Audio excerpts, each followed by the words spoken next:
दोस्तों, अगर हमारा मन खाली हो जाए तो हम उसमें कुछ ऐसी चीजें डाल सकते हैं, कुछ ऐसे विचार डाल सकते हैं जिससे हम अपने मन की बकबक को शांत कर सकते हैं। विचारों का सैलाब हमारे मन में चलता रहता है, उन्हें हम बहुत अच्छी तरह रोक सकते हैं। और दोस्तों, अगर एक बार हमारे मन की बकबक रुक जाए तो हम मन से जो चाहें वो करवा सकते हैं। इसीलिए अगर आप अपनी मन की बकबक को शांत करवाना चाहते हो तो इस कहानी को अंत तक जरूर सुनिएगा। एक नगर की बात है। उस नगर में एक नौजवान युवक रहता था। उसका नाम विकास था। उसे एक समस्या थी और उसकी समस्या यह थी कि उसका मन हर समय भटकते रहता। उसके मन में हर समय कोई ना कोई नकारात्मक विचार चलते रहते थे। उसके मन की बकबक कभी शांत नहीं होती थी। वह जब भी कुछ सोच कर करता तो वह कुछ अलग ही कर देता।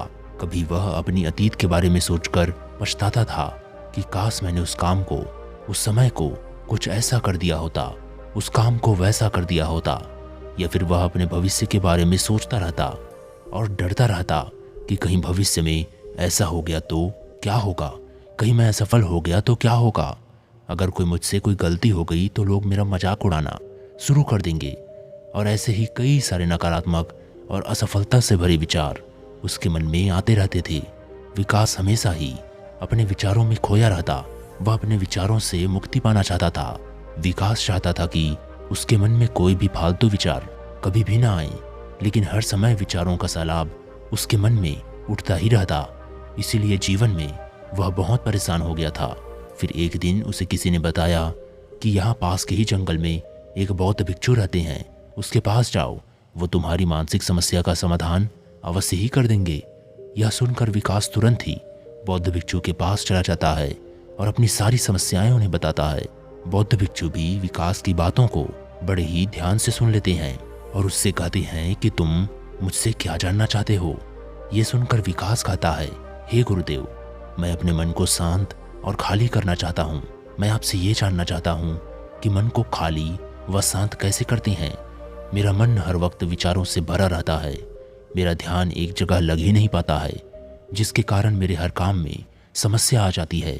मैं एक चीज करता हूँ तो नकारात्मक विचारों के कारण दूसरी चीज पर पहुंच जाता हूँ। मेरा मन एक जगह ठहरता ही नहीं है और यूं ही हर दिन मेरे मन में हजारों विचार चलते रहते हैं।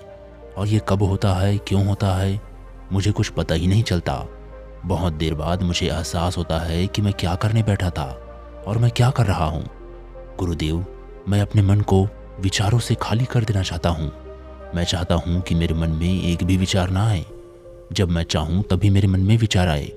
फिर बौद्ध भिक्षु ने कहा, किसी समस्या का समाधान तभी निकाला जाता है जब हम उस समस्या के जड़ तक पहुँच जाते हैं, उस समस्या को ठीक से समझते हैं और जानते हैं। आगे बौद्ध भिक्षु कहते हैं, जिस मन को तुम खाली करना चाहते हो, क्या तुमने उस मन को कभी भी थोड़ा बहुत भी समझा है, जाना है? ये सुनकर विकास ने कहा कि महाराज, मैंने अपने मन को जानने की बहुत कोशिश की है, लेकिन जितना मैं इसके बारे में जानता हूँ मेरा मन उतना ही रहस्यमयी हो जाता है। फिर बौद्ध भिक्षु ने उस युवक को एक घड़ा देते हुए कहा कि जाओ, इस घड़े में छोटे छोटे पत्थर भर कर ले आओ। फिर वह युवक गया और छोटे छोटे पत्थर भर कर ले आया और उस घड़े को बौद्ध भिक्षु के पास रख दिया। फिर बौद्ध भिक्षु ने उस युवक से कहा कि इस घड़े को तुम अपना मन समझो और इस घड़े में भरे पत्थर को अपने विचार समझो।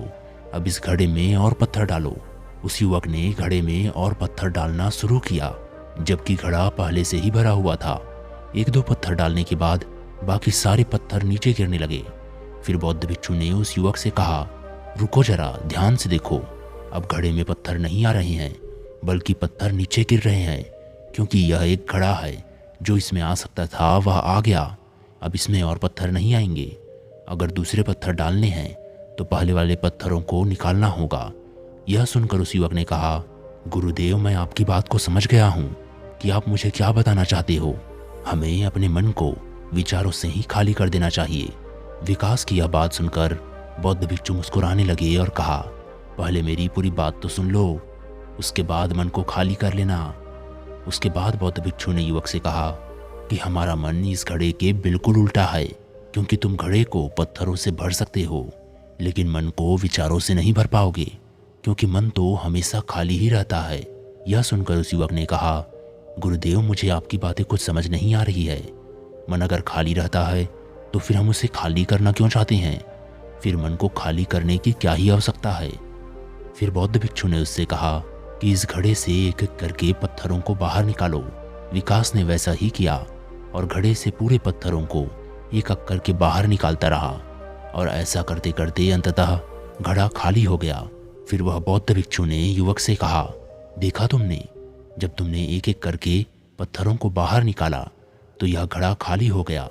अब तुम इस घड़े में कोई भी पत्थर डाल सकते हो, दूसरे पत्थर डाल सकते हो या फिर उन्हीं पत्थरों को दोबारा डाल सकते हो, आधा भर सकते हो या फिर पूरा भी भर सकते हो। फिर वह युवक कहता है, गुरुदेव, मैं भी तो यही कह रहा हूँ कि मुझे अपने मन को खाली करना है। ये तो एक पत्थर है, इसे आसानी से निकाला जा सकता है और घड़े को खाली किया जा सकता है, लेकिन गुरुदेव मैं अपने मन को खाली कैसे करूं? फिर बौद्ध भिक्षु ने कहा कि इस घड़े में एक पत्थर डालो और 2 पत्थर निकालो। फिर उस युवक ने कहा, गुरुदेव ये कैसे हो सकता है? जब इस घड़े में केवल एक पत्थर होगा तो एक ही पत्थर निकलेगा, 2 कैसे निकलेंगे? फिर बौद्ध भिक्षु ने उससे कहा, ऐसा नहीं हो सकता है, तो ऐसा ही करो कि इस घड़े में 2 पत्थर डालो और 4 निकालो। विकास ने कहा, महाराज ऐसे कैसे हो सकता है? ये कोई चमत्कारिक घड़ा है नहीं कि 1 डालो और 2 निकल आएंगे, 2 डालो और 4 निकल आएंगे।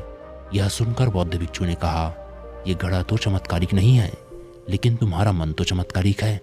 उसमें से यदि तुम एक विचार बाहर निकालते हो तो उसके साथ 2 विचार आते हैं, और जब तुम उन 2 विचारों को पकड़ते हो तो उसके साथ 4 विचार निकलते हैं, और फिर ऐसा करते करते विचारों की एक लंबी श्रृंखला बन जाती है, और फिर तुम कहीं नहीं रुकते, एक के बाद एक विचारों को पकड़ते जाते हो।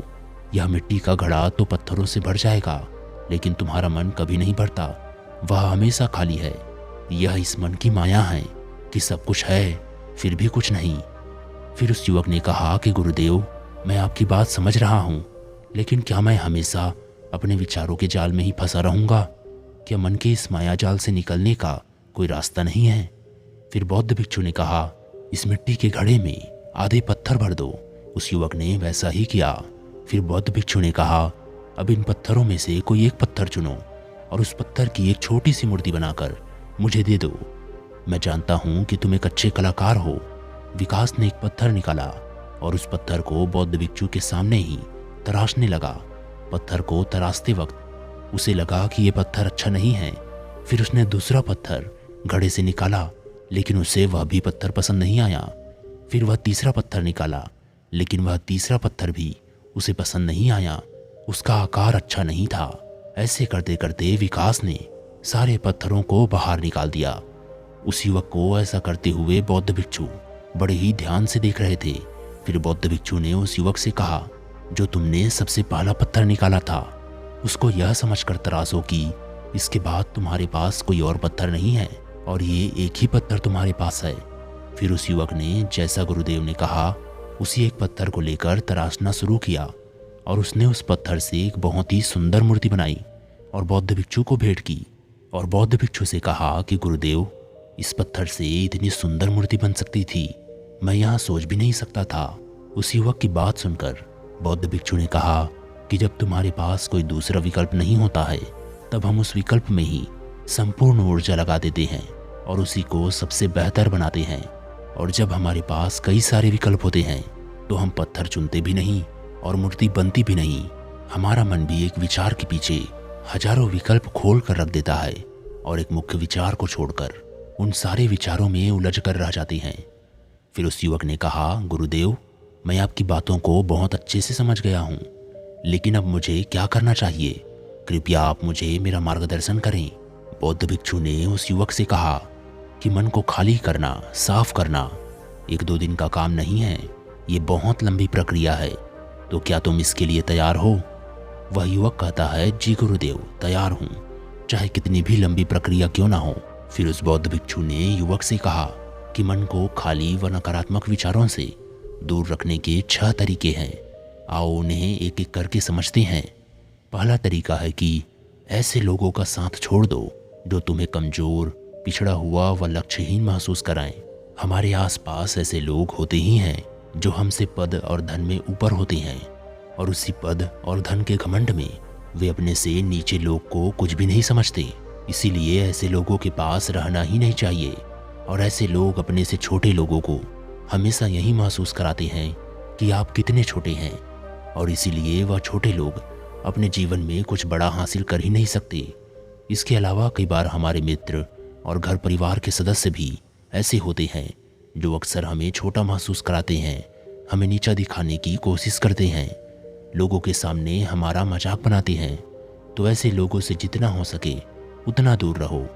ये लोग ऐसे होते हैं कि तुम्हारी नज़रों से तुम्हारी गरिमा को दूर करके तुम्हें लक्ष्यहीन बनाते हैं, और फिर तुम्हें खुद की काबिलियत पर शक होना शुरू हो जाता है।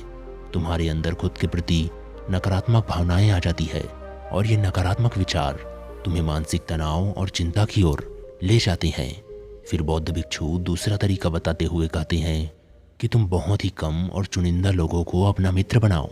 ऐसे लोगों को अपना मित्र बनाओ जिससे तुम कुछ सीख सकते हो, जिनकी तुम इज्जत कर सकते हो, जो तुम्हारी भावनाओं को समझ सके, जिनकी सोच तुमसे मेल खाती हो, जो जीवन में तुम्हें आगे बढ़ने में सहायता करे।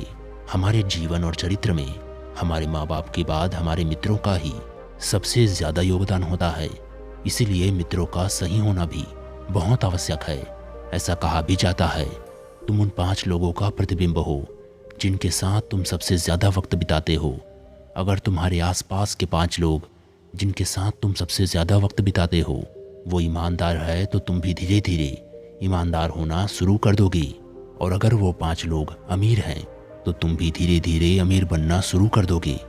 कहने का अर्थ यही है कि तुम ऐसा ही बन जाते हो जिस तरह के लोगों के साथ तुम अपना समय व्यतीत करते हो। किसी महान दार्शनिक ने कहा था, तुम मुझे किसी इंसान के मित्रों से मिला दो, मैं उनके मित्रों को देखकर उस इंसान का भविष्य बता दूंगा। हमारी सबसे बड़ी समस्या यह है कि हम लोगों को ना नहीं बोल पाते हैं। जिन लोगों के साथ हम रहना पसंद भी नहीं करते हैं, ना चाहते हुए भी हमें उन नकारात्मक लोगों के साथ वक्त बिताना पड़ता है। इसीलिए जिंदगी में उन लोगों को ना कहना आना पड़ेगा जिनके साथ रहकर हमें यह लगता है कि ये हमारी ज़िंदगी खराब कर रहे हैं। अगर ये हमारी ज़िंदगी में ना हो तो हम शायद ज़्यादा खुश रहेंगे। बौद्ध भिक्षु आगे कहते हैं कि तुम अपना अतीत नहीं बदल सकते, लेकिन अपना भविष्य ज़रूर बदल सकते हो। इसीलिए तुम्हें पूरी तरह से वर्तमान में रहते हुए उन चीज़ों को और उन कामों पर ध्यान दो जो तुम्हारे नियंत्रण में हैं, जिन्हें तुम आज कर सकते हो, अभी कर सकते हो। बौद्ध भिक्षु कहते हैं, मेरी एक बात हमेशा याद रखना, केवल वर्तमान में रहकर भविष्य को संवारा जा सकता है, अतीत में रहकर नहीं। इसीलिए वर्तमान में जीने की आदत डाल लो। चौथा तरीका है कि तुम स्वस्थ और पौष्टिक खाना खाओ। हमारा शरीर ऊर्जा से चलता है, और हम जैसा खाना खाएंगे वैसे ही ऊर्जा हमारे शरीर को मिलेगी। अगर हमारा शरीर स्वस्थ नहीं रहेगा तो हमारा मन स्वस्थ कैसे रहेगा? जब शरीर कमज़ोर और बीमार रहता है तो उनमें कई सारे नकारात्मक विचार आते हैं, और स्वस्थ शरीर में स्वस्थ दिमाग का वास होता है। इसीलिए शरीर को स्वस्थ और मजबूत रखना हमारी जिम्मेदारी है। बौद्ध भिक्षु कहते हैं कि 5वां तरीका यह है कि रोज ध्यान करो। ध्यान करने का सबसे उपयुक्त समय सुबह या रात को सोने से पहले का होता है, लेकिन अगर तुम्हें ध्यान में सबसे गहरा जाना है तो सबसे उपयुक्त समय रात का ही होता है। रात में सोने से पहले ध्यान करने से नींद में भी सुधार होता है और बहुत गहरी नींद आती है। ध्यान करने के लिए तुम अपनी सांसों पर ध्यान केंद्रित कर सकते हो, या फिर तुम अपने मन में उठने वाले विचारों पर भी अपना ध्यान केंद्रित कर सकते हो। मन में उठने वाले विचारों पर ध्यान केंद्रित करने से ध्यान करने वालों का ज़्यादा फायदा होता है, क्योंकि इसमें आसानी से गहरे ध्यान में उतरा जा सकता है। अगर तुम ध्यान नहीं कर सकते हो तो रोज़ खुद के साथ अकेले में वक्त बिताओ, खुद के व्यवहार को समझो, देखने की कोशिश करो कि किस तरह के मन में विचार उठ रहे हैं और क्यों उठ रहे हैं। बौद्ध भिक्षु आगे बताते हुए कहते हैं, 6ठा तरीका है कि तुम नए नए जगह को घूमने जा सकते हो, क्योंकि एक पुरानी कहावत है कि एक लंबी यात्रा आपको 100 किताबों के बराबर ज्ञान देती है। गौतम बुद्ध अपने जीवन काल में 9 महीने लगातार घूम रहे थे। उनके घूमने का यही कारण था कि नए नए जगह जाने से ज्ञान की प्राप्ति के साथ साथ मन को एक नया उम्मीद भी प्राप्त होता है। नई जगह जाने पर हमारा मन उत्साहित रहता है। फिर बौद्ध भिक्षु कहते हैं कि मन के जाल में कभी ना फंसो, मन को कभी भी खाली करने की कोशिश ना करो। जीवन में ध्यान करना सीखो, अपने ध्यान को केंद्रित करो, अपने ध्यान में एकाग्रता लाओ और जीवन में जो कर रहे हो उसे पूरी मेहनत के साथ अंतिम समझकर करो। उस काम को ऐसा करो कि उसके बाद तुम्हें कुछ और नहीं करना है। और फिर जब दूसरे विचार पर कार्य करो तो उसी पर कार्य करो और फिर किसी तीसरे विचार पर नहीं। मन की माया जाल से निकलना इतना आसान नहीं, लेकिन ध्यान करने से सब कुछ पाया जा सकता है। दोस्तों, आशा करता हूँ कि आज की कहानी से आपने कुछ न कुछ मूल्यवान ज़रूर सीखा होगा। कहानी पसंद आई हो तो वीडियो को लाइक और चैनल सब्सक्राइब करें और अच्छे अच्छे कमेंट करें और इस कहानी को जितना हो सके अपने रिश्तेदारों और दोस्तों तक शेयर करें ताकि वो भी इस कहानी से लाभ उठा पाएं। चलिए मित्रों, मिलते हैं आपसे अगली कहानी में। अपना ध्यान रखें और खुश रहें। धन्यवाद।